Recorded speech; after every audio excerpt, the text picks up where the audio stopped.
Jadi jahat betul kalau ada penguasa atau bagian dari penguasa atau negara atau bagian dari negara malah justru melakukan tindakan-tindakan ilegal.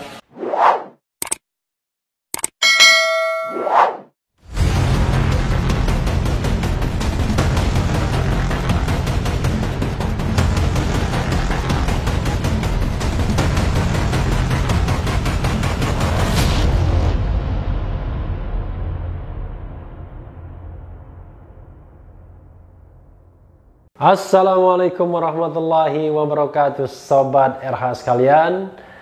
Jumpa lagi kita di channel yang keren ini, Keren Cadas. Kali ini ada berita yang hot ya, soal peretasan. Apa peretasan itu ya? Bahasa lainnya interception. Jadi Sobat RH sekalian, ini ada berita mengenai situs Tempo diretas. Pemret titik 2, ada upaya pembungkaman. Wah, luar biasa ya. Ini dimuat di kompas.com ya.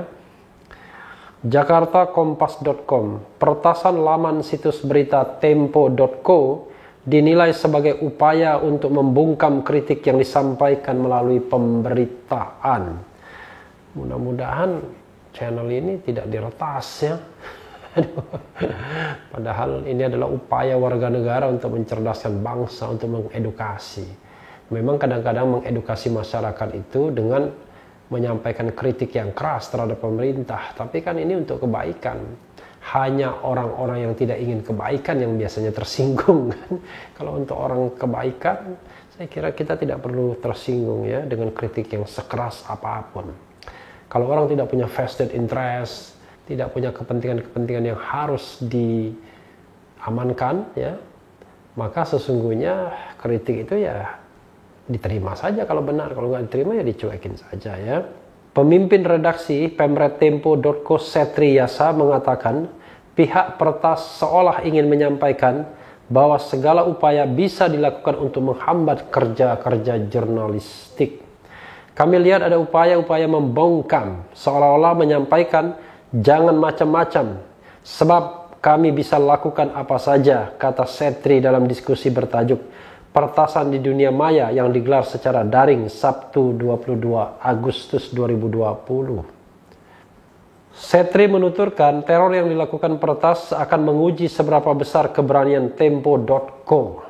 Bahkan Setri menyebut peretas ingin redaksi Tempo.co merasa takut. Susah juga ya, kadang-kadang teror itu dengan dua, menebarkan ketakutan ya, mulai dari ancaman psikologis sampai ancaman fisik ya.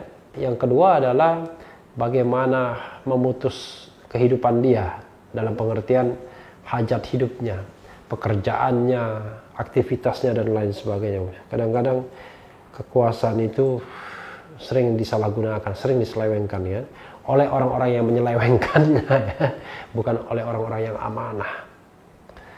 Cuman susahnya orang-orang amanah kadang-kadang saling membela sekarang sama-sama penguasa ya. Selain itu, Setri berpandangan bahwa peretasan ini dapat dikaitkan dengan serangkaian peristiwa lainnya. Rangkaian peristiwa yang saya maksud, yakni sebelumnya rekan di koran Tempo dan Tempo.co berkali-kali menulis soal penggunaan influencer untuk kampanye Omnibus Law, tutur dia. Oh ya.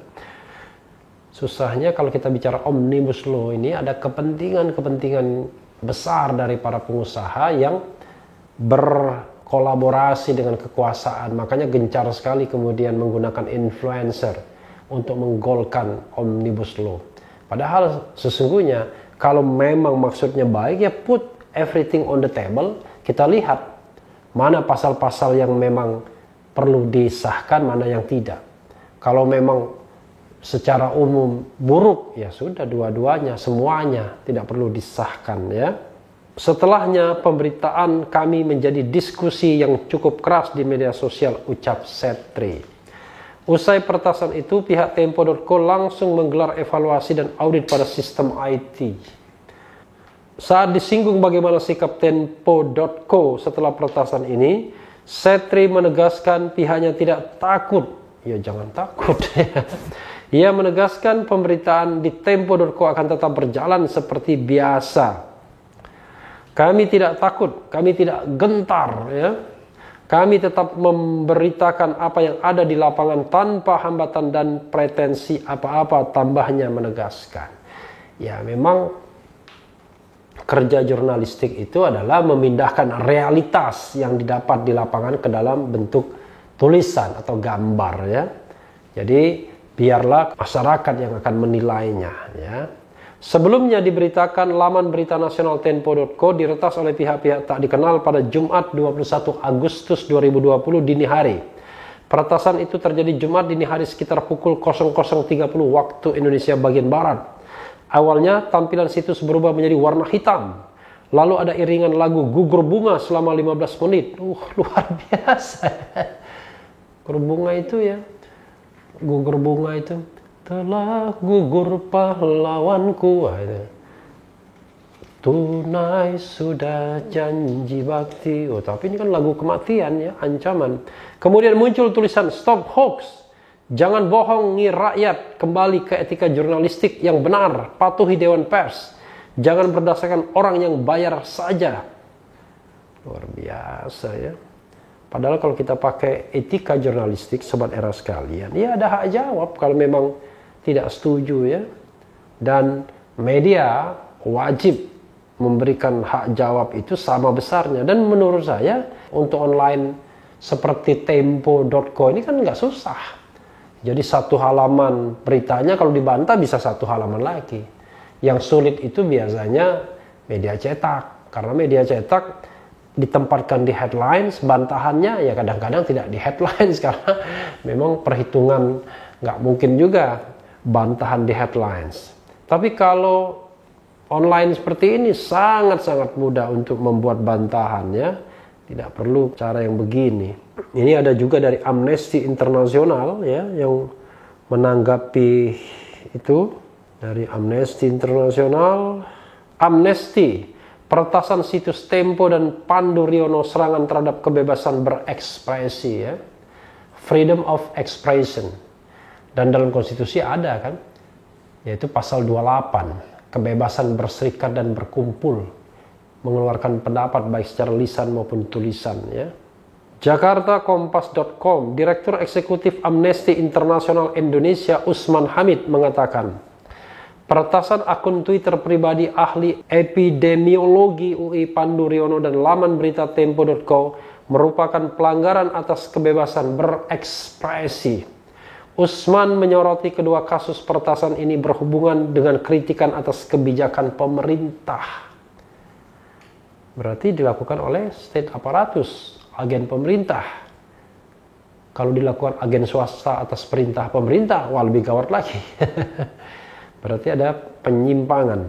Peretasan akun Twitter pribadi Pandu Riono dan laman berita Tempo.co adalah pelanggaran hak atas kebebasan berpendapat dan berekspresi, ujar Usman dalam siaran persnya Jumat 21 Agustus 2020. Kedua kasus peretasan ini dengan jelas mengarah kepada mereka yang berani mengkritik kebijakan pemerintah, lanjutnya. Dia menilai selama ini Pandu Riono begitu lantang menyuarakan kritikannya terhadap kebijakan pemerintah dalam menangani wabah COVID-19.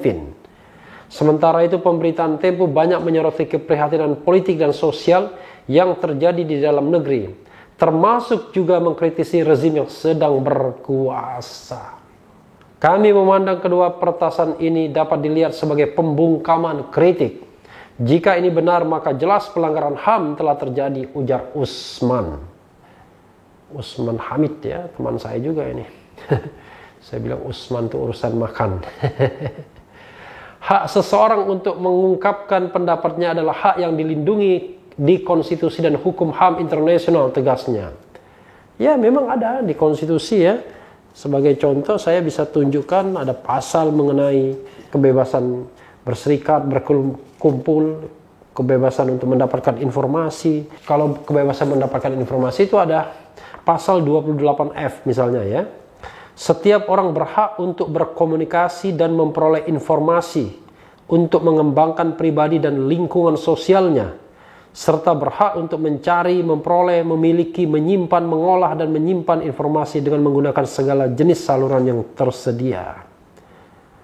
Kemudian pasal 28G ayat 1, setiap orang berhak atas perlindungan diri pribadi.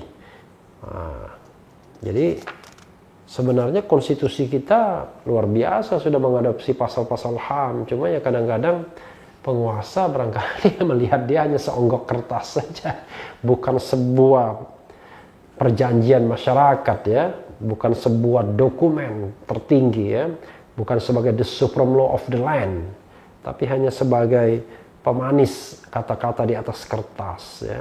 Amnesty International Indonesia meminta pemerintah dan aparat penegak hukum mengusut kasus ini secara transparan, akuntabel, dan jelas. Mudah-mudahan bisa ya, karena susahnya kalau part of the regime, part of the government, part of the state, ya gimana mau independen. Semua pelaku peretasan wajib ditangkap, diproses dengan adil, dan dijatuhkan hukuman sesuai dengan undang-undang yang berlaku. Jikalau terbukti pelaku adalah bagian dari otoritas negara, maka tidak boleh ada impunitas hukum, katanya. Selain itu, negara juga harus menjamin bahwa hak kebebasan berpendapat dan menyampaikan informasi dilindungi. Sebab walau bagaimanapun masyarakat berhak mendapatkan dan memang membutuhkan informasi. Tadi kita sudah sebutkan ya, pasal HAM-nya. Pembungkaman informasi apalagi terkait pandemi yang tengah berlangsung tidak hanya melanggar hak atas informasi yang dijamin dalam hukum HAM internasional, namun juga berpotensi melanggar hak atas kesehatan tambahnya. Tidak hanya HAM internasional yang menjamin, tapi juga konstitusi kita ya. Dia sebagai constitutional right, the right to information, hak untuk memperoleh informasi. Diberitakan pada 19 Agustus 2020, akun Twitter pribadi milik Pandu Riono diretas oleh pihak yang tak dikenal. Pandu adalah merupakan epidemiolog dari Fakultas Kesehatan Masyarakat Universitas Indonesia (FKM UI).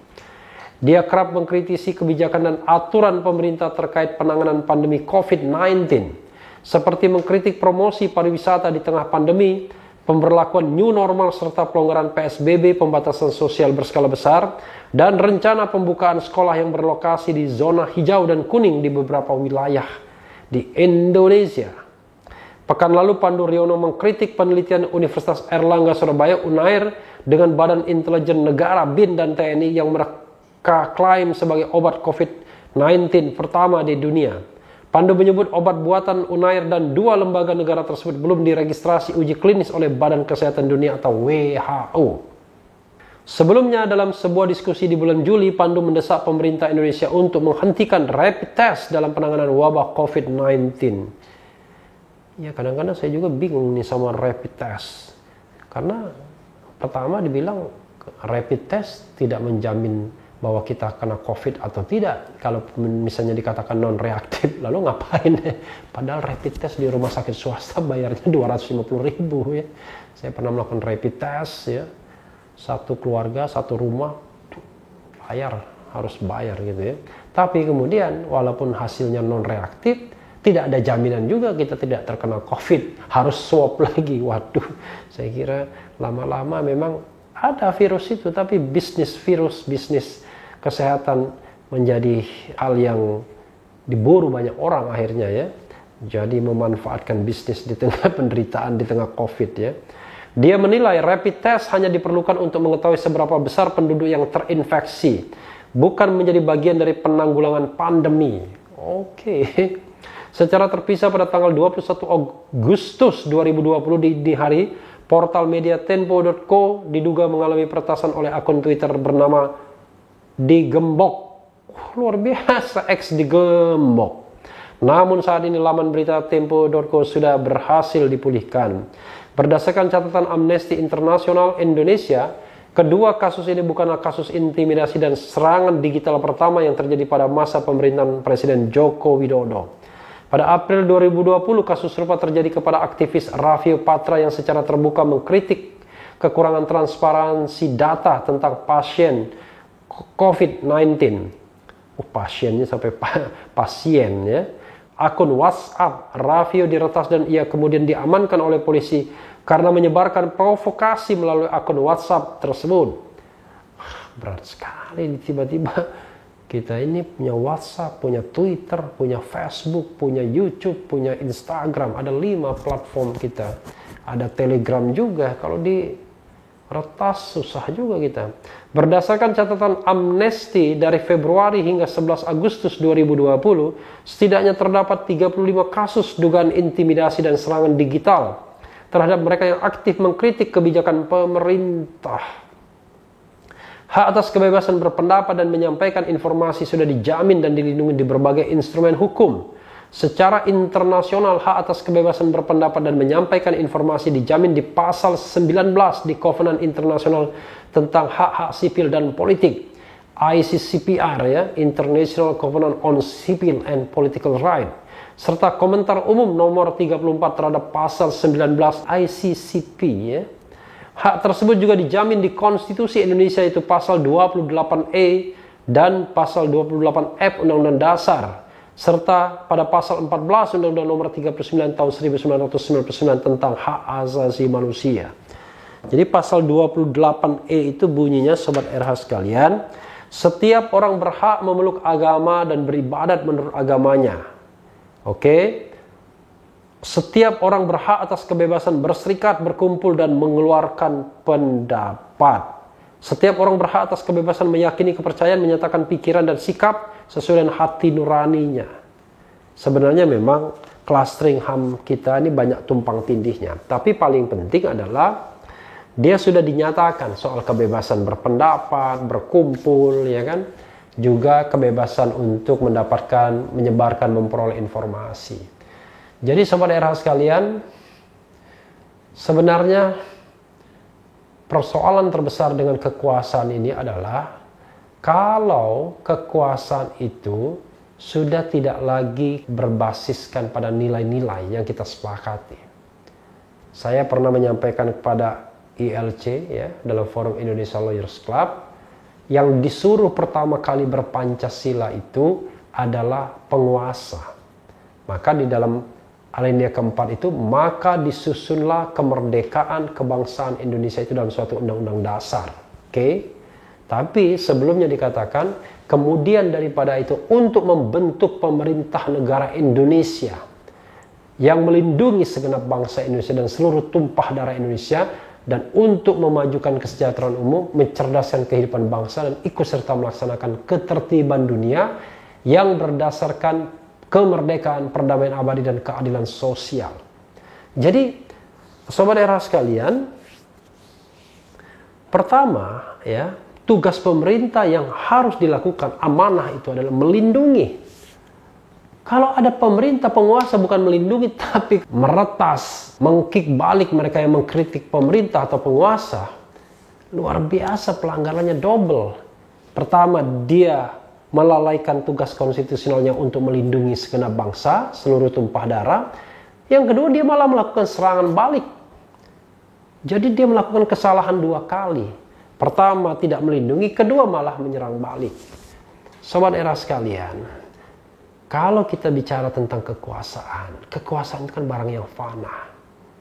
Hanya orang-orang yang ambisius, hanya orang-orang yang takut miskin mungkin, hanya orang-orang yang barangkali melihat uang dan kekuasaan itu segala-galanya, yang ingin tetap bertahan di kekuasaan tersebut, seolah-olah mereka tidak akan pernah mati di dunia ini, seolah-olah mereka akan hidup terus 1000 tahun lagi, seperti yang pernah dikatakan Hairil Anwar. Padahal kekuasaan bisa berganti. Sehebat-hebatnya Presiden Jokowi misalnya, setelah 2 kali terpilih, ya tahun 2024 akan diganti. Sehebat-hebatnya pendukung Presiden Jokowi misalnya, tetap saja kemudian Presiden Jokowi akan diganti. Jadi sobat era sekalian, kalau kita ingin bernegara secara sehat, secara demokratis, memegang amanah konstitusi, maka negara atau penguasa harus membersihkan dari anasir-anasir jahat, anasir-anasir yang mau merusak demokrasi, yang mau merusak dan melanggar hak asasi manusia, yang ingin melanggar privasi orang lain. Mengkritik itu adalah hak warga negara. Kenapa? Karena warga negara sesungguhnya tinggal menunggu perlindungan, penyejahteraan, lalu kemakmuran, pencerdasan dari negara. Dan kita tahu kadang-kadang negara belum kafah, belum mampu untuk memberikan itu semua. Bahkan kadang-kadang bagian terbesar dari rakyat tidak bisa ngapa-ngapain. Karena penguasa pemerintah misalnya lebih mendahulukan konglomerat. Misalnya dalam kasus RUU Minerba, lebih mendahulukan recovery pengusaha dalam kasus Undang-Undang Corona, Undang-Undang Nomor 2 Tahun 2020. Karena itu tidak heran kalau bagian terbesar rakyat mau menyampaikan kritik karena mereka mau membela dirinya sendiri. Kalau dikatakan kita membela demi bangsa negara itu ada rakyatnya, ada pemerintahnya. Dan pembukaan Undang-Undang Dasar mengatakan lindungi dulu rakyat. Maka ketika rakyat mengkritik pemerintah karena dia mengingatkan, halo pemerintah, kalian punya kewajiban untuk mensejahterakan kami, mencerdaskan kami dan melindungi kami. Bukan sebaliknya, mengattack kami, mengambil pekerjaan kami, karena kami tidak selalu pro dengan pemerintah, tidak selalu pro dengan penguasa. Nah ini yang sebenarnya yang berbahaya kalau penguasa diisi orang-orang yang jenis begini. Hanya mau mendengar mereka yang pro pada kekuasaan. Padahal sekali lagi, Sobat Era sekalian, kekuasaan itu bisa berganti. Bisa melalui kalender pemilu 5 tahun sekali, tapi bisa juga kalender non pemilu yang juga diakui oleh konstitusi. Tapi negara kita yang harus remains, yang harus tetap, yang harus berdiri selama-lamanya, yaitu negara Republik Indonesia. Penguasa entah itu bernama Presiden Jokowi, Presiden SBY, Presiden Gus Dur, Presiden Megawati, Presiden B.J. Habibie, Presiden Soekarno, Presiden Soeharto, bisa berganti setiap saat. Jadi, apalagi sekarang sudah ada pembatasan masa jabatan presiden. SBY menikmati 2 kali 5 tahun. Presiden Jokowi insya Allah 2 kali 5 tahun juga. Tapi setelah itu akan berganti. Dan justru yang paling penting adalah dalam setiap pergantian kekuasaan tersebut, apakah kita sudah membangun sistem negara yang baik, yang solid dalam mewujudkan tujuan negara melindungi segenap bangsa, mencerdaskan, mensejahterakan, memakmurkan, agar mereka hidup dalam kedamaian dan perdamaian. Nah ini yang seharusnya menjadi refleksi bagi kekuasaan, bagi negara, agar mereka tidak semena-mena, agar mereka betul-betul menunaikan janji-janjinya. Janji yang sudah tertera di dalam konstitusi, dalam pembukaan Undang-Undang Dasar, dan siapapun menjadi penguasa harus memegang janji itu. Itu seperti bara api yang harus dipegang. Karena kalau janji itu tidak dilaksanakan, maka hukumnya adalah pertanggungjawaban kepada Yang Maha Kuasa. Jadi jahat betul kalau ada penguasa atau bagian dari penguasa, atau negara atau bagian dari negara, malah justru melakukan tindakan-tindakan ilegal, tindakan-tindakan inkonstitusional berupa pertasan ini. Hari ini Tempo, lalu kemudian ada perseorangan, besok kita semua bisa diretas. Karena kita barangkali mengambil posisi yang tidak pro penguasa, tidak setiap saat bisa setuju dengan tindakan-tindakan pemerintah, tapi mengambil posisi kritis untuk tetap mempertahankan agar pemerintah tidak melenceng kalau dia melenceng, untuk mengingatkan pemerintah kalau dia tidak lurus lagi. Sobat Era sekalian, mudah-mudahan semuanya akan berjalan baik, anasir-anasir jahat dalam pemerintahan bisa disingkirkan oleh Presiden Jokowi, ya. Karena itu adalah kebijakan, kemampuan, leadership Jokowi sendiri sesungguhnya, dan negara ini jauh lebih baik di masa-masa yang akan datang. Ya Sobat Era sekalian, yang penting adalah tetap di channel ini, karena di channel ini Anda akan dirayu, ditipu, dibaperin, dicecar, diumber pula di jalur khusus. Karena channel ini adalah channel yang mengancam, memeras, dan membenci. Jangan lupa subscribe, like, comment, and share.